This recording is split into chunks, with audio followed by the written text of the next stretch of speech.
Bienvenue à vous si vous nous rejoignez sur le plateau TV de Paris Animal Show 2017. On vous a montré plein de démonstrations, plein d'interviews. Et là, aujourd'hui, on vous propose de relever un défi. Enfin, c'est pas moi qui vais relever ce défi, c'est plutôt Corinne Dupérat qui est à mes côtés. Bonjour Corinne. Rebonjour Marie. Alors, on l'a fait hier, ce défi, ça a très bien fonctionné. On parle aujourd'hui de communication animale. Juste brièvement, pour les personnes qui viennent d'arriver, est-ce que vous pourriez nous expliquer ce qu'est la communication animale ? Oui, alors en fait, quand des gens rencontrent des problématiques avec leur animal, que ce soit au niveau du comportement ou des pathologies que les vétérinaires ou la médecine traditionnelle n'arrivent pas à résoudre, ou même simplement quand on a envie d'améliorer le bien-être de son animal ou de le comprendre, moi j'interviens comme un traducteur. De quelle manière ?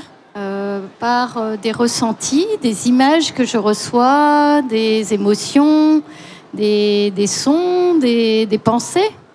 Alors ce matin, on avait une table ronde ici pour justement parler de la communication animale.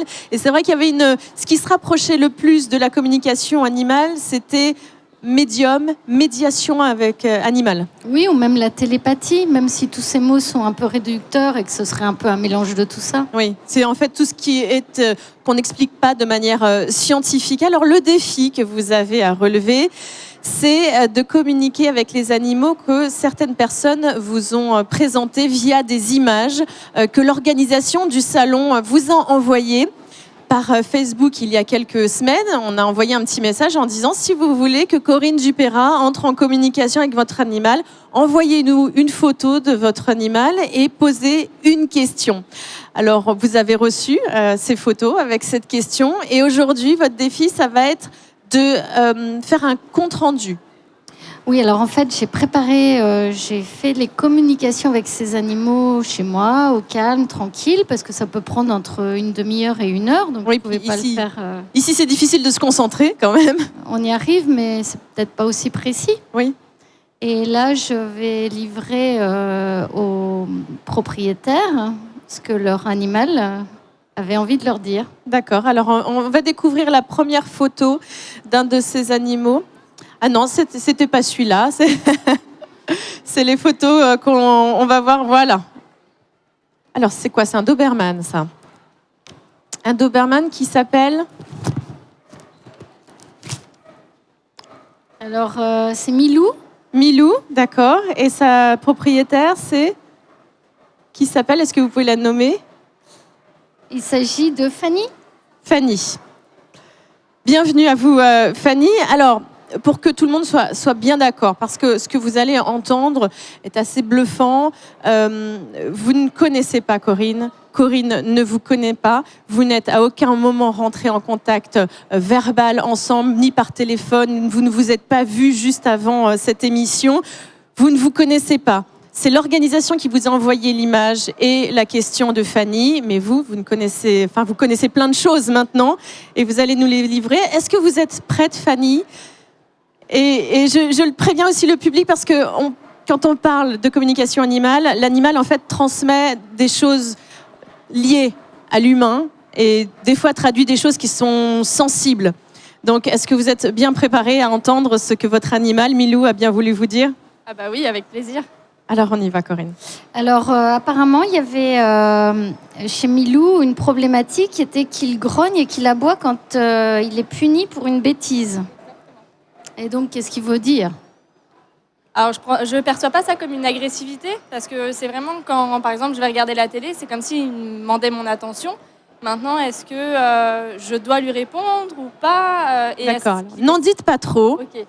Et si vous avez à intervenir, mettez bien le micro proche de votre bouche. Alors d'abord, moi, j'ai vu Milou qui m'est apparu, donc c'est intérieurement, en fermant les yeux, donc comme dans un rêve. Je le voyais courir, il a des très grandes foulées. Je pense que vous le promenez, qu'il aime bien galoper. Chanter, c'est un chien qui, quand on le gronde, il ressent de la peur un petit peu. Et c'est pourquoi il grogne. D'une certaine façon, aussi, il refuse qu'on porte la main sur lui. Il refuse tout acte de violence. Ça peut même le rendre agressif par peur. Et dans un cas extrême, ça pourrait peut-être le pousser à mordre. où il faudrait être vigilant. Et je pense que même vous devez ressentir une inquiétude par rapport à ça, Oui. pour savoir quelles sont les limites à pas dépasser. Ok. Je sentais également beaucoup de colère chez lui. Ça lui fait comme une grosse boule dans le ventre. Alors, je lui ai fait un soin énergétique pour ça. La communication, je l'ai faite le 8. Donc, je ne sais pas s'il a changé de comportement depuis. Le 8 janvier, c'est ça? Oui. Ok. Et je sentais beaucoup de dureté dans son entourage et une certaine appréhension que vous avez de lui maintenant. Et ce chien, dans son histoire, il m'a semblé qu'il n'a pas toujours été respecté, ou en tout cas, il ne s'est pas toujours senti respecté avant d'être avec vous. Il a vraiment besoin beaucoup de douceur et d'attention et d'affection. Mais la question qui s'est posée après, c'est est-ce que c'est aussi vous qui en auriez besoin? Parce qu'on dirait que vous portez aussi de la colère, et comme si vous n'osiez pas dire non dans certains cas, et d'une certaine façon, comme si vous n'arriviez pas toujours à trouver la façon de vous faire respecter. Donc pour ça, j'ai trouvé des élixirs pour Milou qui vont pouvoir l'aider. Et à mon avis, quelques séances avec un éducateur et vous, pour apprendre à créer cette relation de confiance qui ne serait pas basée sur la peur et qui serait vraiment pour arriver à se faire comprendre et avoir une obéissance par la douceur. Ça pourrait être intéressant. Pour vous aussi, il y a quelques petits élixirs qui vont vous aider avec ce que j'ai soulevé. Oui, parce que souvent, on soigne l'animal, mais on soigne le maître. De ce que dit Corinne jusque-là, vous le ressentez, vous le percevez de quelle manière? Tout n'est pas faux. Après, il y a certaines choses qui m'étonnent dans le sens où il a vraiment cette boule au ventre, cette peur. Parce qu'il a dans son environnement, je le sens vraiment serein pour le coup. Maintenant, c'est vrai que le côté colère, dureté, ça va peut-être apporter plus par mon compagnon. Moi, c'est vrai que j'ai du mal à dire non. Ou des fois, quand je vais dire non, bon, je vais tenir ma punition. Mais j'ai quand même cette culpabilité en moi où je me dis, j'ai peut-être été trop dure. Est-ce que je fais bien les choses, tout simplement Alors, d'abord pour Milou, je parlais de ce qu'il a pu connaître avant aussi. D'accord. Et puis pour vous, je parlais de la vie en général. Ok. Après, pour l'éducateur canin, on l'a inscrit en club canin la semaine dernière. Donc, D'accord. Mais ce qui serait intéressant, c'est que vous fassiez ça aussi avec lui. ok. D'accord. Donc vous sentez quand même que votre chien est en colère? En colère, comment ça se manifesterait en fin de compte? Parce que je le sens pas agressif du tout. Non, c'est intérieur. C'est une boule au ventre. Intérieur, vraiment, il intériorise. c'est comme s'il y avait une limite à pas franchir. Pour moi, c'est un chien qui est très sensible. Et du coup, il peut avoir peur d'une certaine forme d'agressivité qui peut le mettre en colère et le faire sortir de ses gonds. Ok. D'accord. Et donc, vous parliez de votre compagnon qui, des fois, peut être... Un peu plus dur, oui, un peu forcément, plus dur. dans les punitions. Je pense que là, c'est le côté purement dominance mâle, en fin de compte, je pense. Même si on n'en parle pas vraiment pour les humains, je pense que ça doit se ressentir aussi comme ça, quoi. Bien sûr, mais alors est-ce qu'on sait vraiment éduquer les animaux, hein? C'est la question aussi qui peut se poser après sur les punitions, la manière d'amener sur la réflexion, éduquer le chien au non. Peut-être qu'effectivement, il y a un travail aussi à faire avec lui, avec l'animal. Moi, ce que je ressentais, c'est un chien à qui il faut parler gentiment, sans hausser la voix, mais simplement répéter jusqu'à ce qu'il comprenne. Et bien le récompenser avec du renforcement positif. Parce qu'il a besoin d'être rassuré et valorisé. Sinon, c'est ses peurs qui vont remonter et donc une forme d'agressivité. Quand il grogne, c'est simplement pour dire stop, non, là, on va pas plus loin. Ok. Et d'affection, vous disiez aussi qu'il avait besoin d'affection. Bon, normalement, il est bien servi avec moi là-dessus. Enfin, même avec mon compagnon. Mais... Bon, merci beaucoup, Fanny. Merci à vous, merci de vos conseils. Et j'espère qu'effectivement, cette médiation animale pourra vous apporter dans l'avenir de Milou. Totalement Pour convaincue. un bien-être voilà, dans sa peau, bien dans ses pattes, comme on dit, et bien dans vos baskets pour vous aussi. Merci beaucoup, Merci Fanny. beaucoup. On va maintenant accueillir le prochain propriétaire. C'est difficile pour vous. Il y a des choses que vous ne dites pas de toute façon. Vous verrez après, Fanny, je pense. C'est pas des choses que je ne dis pas, c'est... On est en public ici. Voilà, toutes les Là, choses ne par sont pas à exemple, dire. pour la signification des élixirs, qui vont peut-être être plus parlants, de façon plus personnelle, oui, je ferai ça avec Fanny si elle a envie. Oui, bien sûr. Voilà. Merci, Corinne. On passe maintenant à la photo suivante qu'on va découvrir ensemble.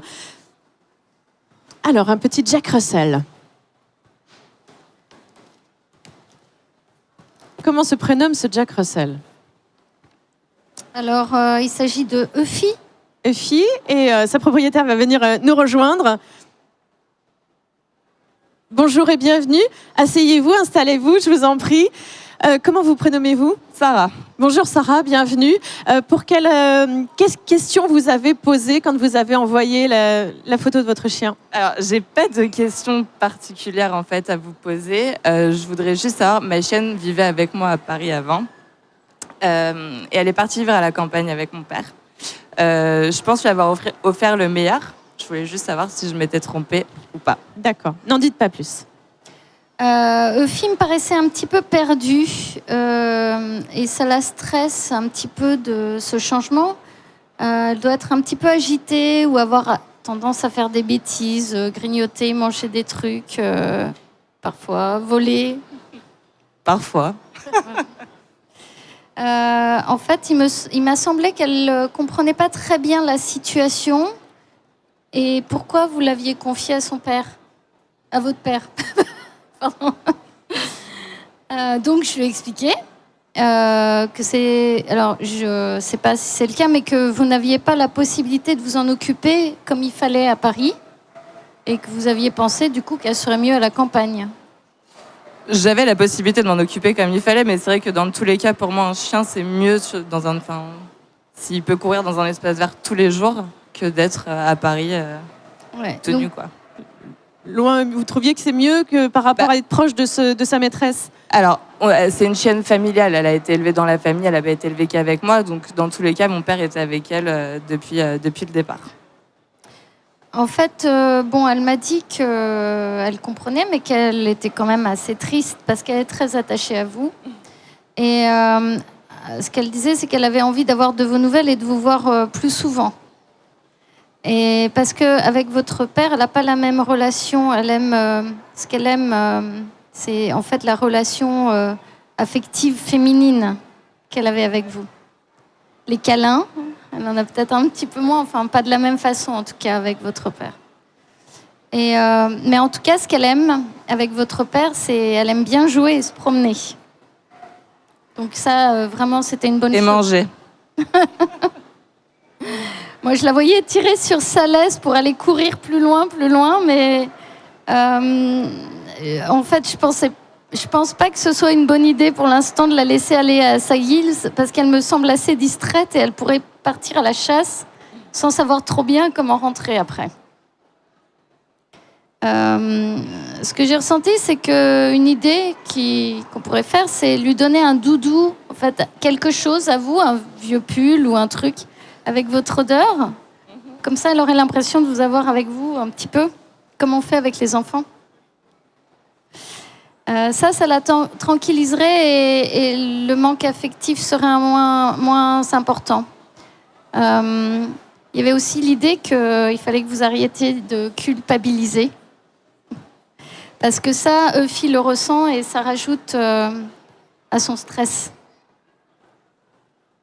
Il y a quelques gouttes pour elle et puis il y a un exercice que j'ai fait faire, je ne sais pas si depuis la semaine dernière ça va mieux, pour prendre de la distance. Et pour vous aussi, il y avait un élixir parce que vous m'êtes apparu comme une personne hypersensible. Pas du tout. Hypersensible aux remarques des autres et notamment. On sent de toute façon que vous contrôlez un peu là. Hein. Que vous rigolez, mais c'est peut-être pour voilà, pas tomber. pour me détendre, c'est ça. Donc tout ça, je pourrais vous dire après ce qu'il en Avec était. plaisir.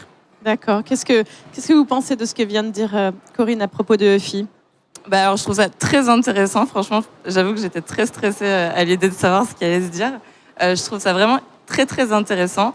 Après, je pense qu'elle est quand même très heureuse avec mon père. Et au niveau des câlins, par exemple, je sais que moi, elle me calcule pas quand elle me voit et elle reste avec mon père. Enfin, c'est son papy, quoi. Donc, mais voilà, je sais qu'elle m'aime et que je l'aime de tout mon cœur. C'est mon chien, mais... Elle est très belle. Hein. Ouais, Merci. il y a vraiment deux côtés, c'est ce qu'on va dire. C'est un peu comme si elle avait le cul entre deux chaises. Il y a d'une façon, avec votre père, il y a le jeu, les grandes promenades qu'elle adore. Et puis avec vous, il y a cette affection féminine un peu maternelle qu'elle adore aussi.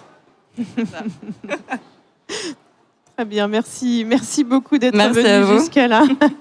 Et puis vous continuerez avec Corinne après, si vous le souhaitez, bien sûr, Avec plaisir. en savoir plus. Merci beaucoup. Corinne, on va passer au troisième portrait, troisième témoignage. On va regarder cette petite photo. Alors c'est quoi comme race? C'est un terrier, mais je ne me souviens plus. On va accueillir... Donc le nom de ce chien, c'est? Eh bien, on va faire venir son propriétaire. Bonjour, bienvenue, installez-vous. Il a un très beau nom. Comment s'appelle ce chien? En fait, c'est Harold, c'est mon petit nom. Harold, Harold. d'accord. Et vous vous appelez comment? Jérôme. Jérôme. Est-ce que quand vous avez envoyé la photo de Harold, vous avez posé une question? Oui, parce que Alors, bien proche du micro pour Harold qu'on- en fait, fait des concours canins. Et en concours, il est un peu perturbé, il aboie et c'est stressant pour lui et pour moi. Et en fait, il doit ressentir mon stress et voilà, Là, vous êtes stressé aussi. un petit peu. Installez-vous confortablement, comme à la maison. Alors, moi, ce que j'ai vu, c'est un chien qui était extrêmement gai et démonstratif. En fait, il sautait en me voyant, enfin, c'est mentalement, hein, ça se passe, je ferme les yeux et j'ai des images, il sautait de joie comme ça, c'était... je voyais, c'est... En fait, il était un peu excessif dans sa démonstration de joie, mais les aboiements, pour moi, c'était exactement ça. C'est quand il arrive en concours, c'est « Salut les copains !» c'est moi, regardez, je suis le plus beau. Et chez vous aussi, hein, c'est ça se passe quand il y a des gens qui arrivent. À la maison aussi, quand il y a des gens qui arrivent, il est comme ça, il les accueille, il leur saute dessus. Bon, après, au bout d'un moment, il est très calme, il reste dans son couffin. D'accord. Et en fait, je dirais qu'il y a vraiment une relation avec vous, pour le coup, parce que c'est à la limite, c'est lui qui va exprimer tout ce que vous n'exprimez pas ou n'osez pas exprimer. C'est possible, oui. C'est-à-dire? Toute cette joie, c'est-à-dire il va en faire encore plus. Est-ce que vous piquez des fous rires de temps en temps? Ça arrive, oui. Mais il faut le faire, hein, parce que sinon il va aboyer encore plus. D'accord, vous le sentez comme ça. Il reprend votre émotion et il l'exprime encore plus. C'est ça que vous essayez de dire, Corinne? C'est-à-dire que, en fait, je sentais que ce qui dérangeait Jérôme, au fond, en dehors du bruit qu'il peut faire en aboyant, parce que c'est que tout le monde le remarque.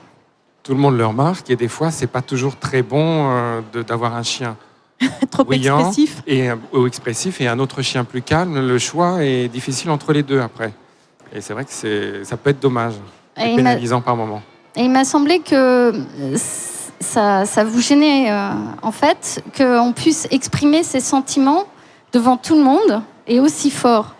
Et derrière, j'ai ressenti une éducation peut-être un peu stricte à ce niveau-là que vous auriez pu recevoir, enfant. Moi, oui. Oui. Donc, en fait, c'est comme si pour vous, il avait fallu rentrer dans un moule et rester toujours très politiquement correct et pas faire de vagues. Et Harold, s'il vous dit, mais non, éclate-toi. Allez, qu'est-ce que ça peut faire? Les gens ne les revoient pas après. C'est pas faux. Qu'est-ce que ça vous fait d'entendre ça? Bah écoute, ce que dit Corinne est vrai. Elle a réussi à trouver la fusion entre Harold et moi. Et c'est vrai que quand elle dit qu'Harold est joyeux, etc., il doit être tellement content d'aller en concours qu'il l'exprime devant le juge. D'accord. Mais il faudrait qu'il l'exprime dans son couffin au concours, mais pas devant le juge. D'accord. Et vous arrivez à vous lâcher aussi un peu de temps en temps dans la vie? Oui, quand même. Quand même. Mais Oui, sinon, en concours, vous êtes Au concours, au oui. carré. Voilà. Mais Faut pas faire de vagues. Rhodes parlait de tous ces sentiments en général qu'il va falloir essayer d'exprimer. Donc, pour lui, il y a des élixirs. Donc, on a un stand ici, d'ailleurs, des Devas. Là, c'est peut-être des élixirs. Il y a un élixir de bague que j'ai trouvé, mais un autre, australien. Bon, j'ai expliqué à Absolute Dolce Vita à Rhodes qu'il pouvait exprimer sa joie aussi d'une autre façon. Ça, c'est très bien. Voilà, par exemple, il peut faire le beau, par exemple, il peut remuer son petit bout de queue, il peut peut-être aussi faire des choses. Et puis bon, tout ça, il le fait vraiment pour vous apporter cette idée d'expression des sentiments. Donc vous verrez aussi qu'il peut peut-être se comporter différemment en miroir par rapport à vous. C'est plus vous allez vous exprimer, et plus vous verrez qu'il sera peut-être plus tempéré. Écoutez, merci beaucoup. Donc vous comprenez, est-ce que ça vous prouve que Corinne arrive à rentrer en communication avec votre chien? Oui, parce que c'est vrai que moi je me suis dit, bon, avec une photo, est-ce qu'on peut voir? Sans le chien sur le plateau, ça va être difficile. Et en fait, vous avez réussi à cerner, entre guillemets, le personnage. Vous aviez connaissance de la communication animale avant de rencontrer Corinne? Non, vous ne saviez pas, vous n'aviez pas vu de reportage ni lu d'article. D'accord. Et c'est vrai que je me suis dit, c'est l'opportunité que propose l'exposition. On tente notre chance, on verra. Et la chance a été positive. Oui, et puis le but, c'est d'améliorer le bien-être de tout le monde. Oui, c'est ça, c'est que j'ai l'impression quand même que Harold avait un message, c'est ça. Tiens, je vais profiter de Corinne. Dites-lui de s'exprimer dans tous les sens du terme, hein, c'est ça. Bon, très bien. Puis après, vous reprendrez la conversation avec Corinne si vous le souhaitez. Merci beaucoup. Merci pour votre confiance. Merci infiniment. On peut applaudir Corinne parce que c'est assez bluffant. Vous pouvez revoir d'ailleurs l'émission que nous avons faite hier aussi, où nous avons reçu 2 personnes et Corinne avait vraiment des indices extrêmement précis à nous donner sur les propriétaires des animaux. C'était des chats hier que nous avions vus. Là, c'est un concours de circonstances. Hier, c'était les chats. Aujourd'hui, c'était plutôt les chiens. Corinne, vous pratiquez donc des séances de communication animale quand les propriétaires vous le demandent et viennent à vous. Où est-ce qu'on peut faire cette demande ? Les gens peuvent me contacter par téléphone, par mail. J'ai un site internet sur le sujet qui s'appelle c'est www.dialogue au singulier -animal au singulier aussi.com. D'accord. Donc on peut vous contacter via ce site internet et vous faites aussi des stages pour apprendre aux gens à communiquer avec leurs animaux, avec les animaux de manière générale. Ça se passe comment ces stages ? Oui, alors c'est parce que ça, je transmets de quelle façon je procède pour que les gens puissent y arriver aussi. Il y a des gens qui sont des professionnels dans le milieu animal et qui ont envie de compléter leurs connaissances par cette perception. Oui. Il y a d'autres gens qui le font pour être plus proches de leur animal ou simplement parce que ils ont des ressentis et qu'ils ont envie de poser des mots et d'avoir un petit peu un cadre. Je reçois même des enfants. En dehors des stages de groupe, je reçois aussi les gens à titre personnel et individuel, à la carte. D'accord. Et dans tous les cas, je serais très heureuse de répondre à toutes les questions que les gens auraient à me poser sur le sujet. Moi, ça m'intéresse. Je pense que je vais venir faire un petit stage chez vous. Il y en a un la semaine prochaine et puis il y en a un au mois de mars, c'est ça, le 7 mars, me semble-t-il. Le 4 mars, en Normandie. D'accord, oui, c'est pas très loin. Et je suis en train de chercher des lieux sur Paris parce que j'ai beaucoup de demandes. Bah oui, j'imagine. J'imagine quand on a la preuve comme ça que ici même que cette relation, cette communication peut se faire, on n'a qu'une envie, c'est d'aller plus loin et de poursuivre avec vous. Merci beaucoup Corinne d'être venue relever ce défi. Merci, je pense que le défi est relevé. On peut applaudir Corinne. Magnifique. Merci infiniment.